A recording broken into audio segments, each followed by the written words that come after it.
And now it's time for What's Hot, where we talk about the stories that have us all talking. Today we're joined by relationship expert Barb Breitlein, plus Jeff Wagner is back. Saturday, a Texas father allegedly discovered a man sexually assaulting his 4-year-old daughter.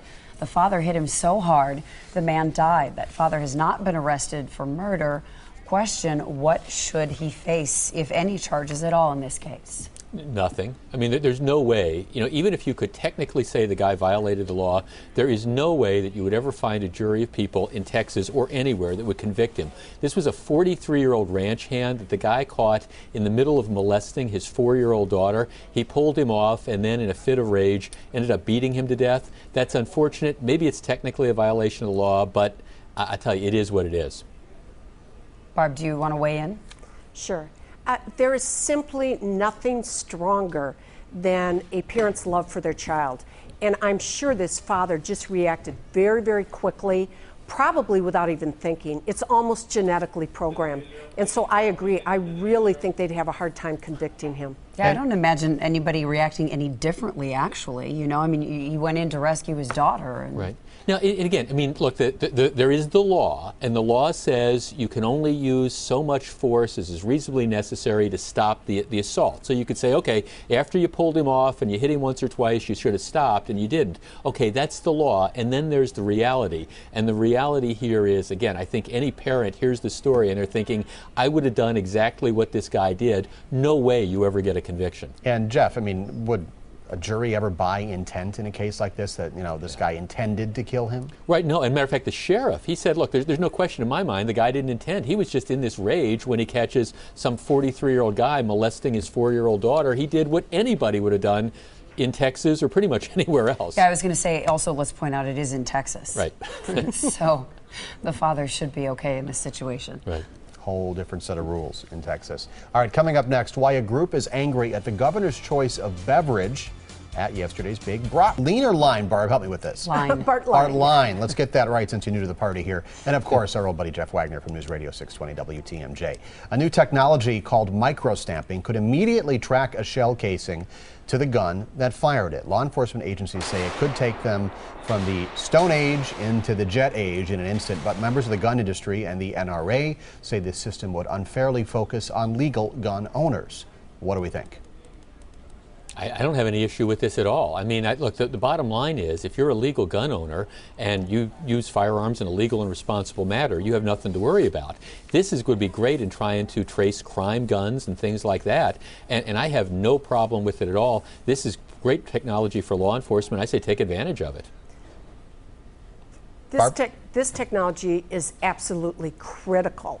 And it's really kind of surprising that they haven't pursued it sooner than this, because some of it has been available, but you may be aware it's been caught up with patent litigation and some other legal issues. Again, the people that own their guns legally, this won't be an issue.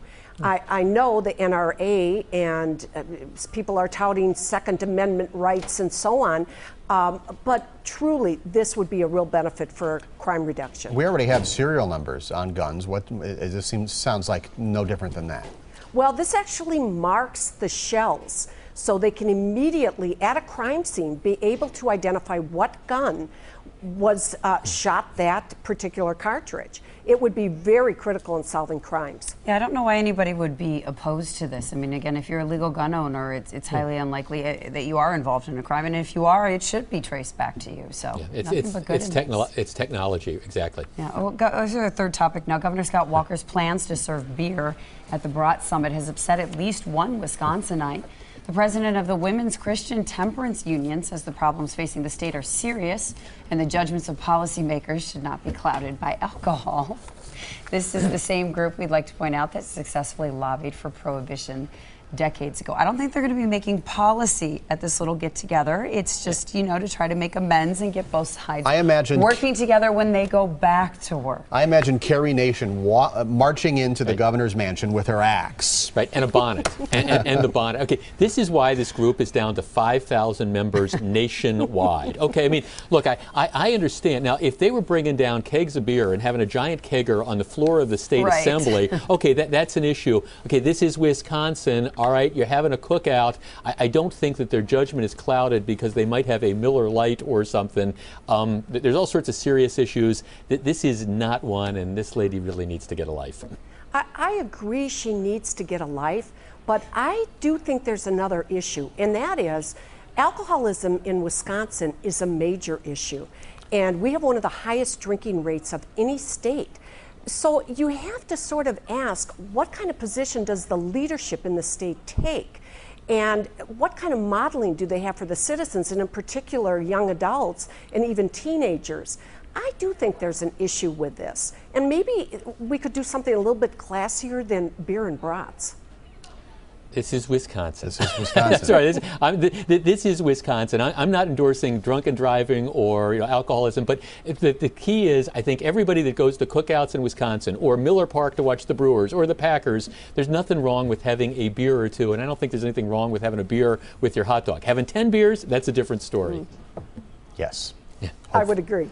And there was root beer also there for them. And water, yesterday yeah, as well. absolutely. And water. So, those who weren't tippling had an option as well. Barb, Jeff, thanks so much for joining us today. We'll take a quick break.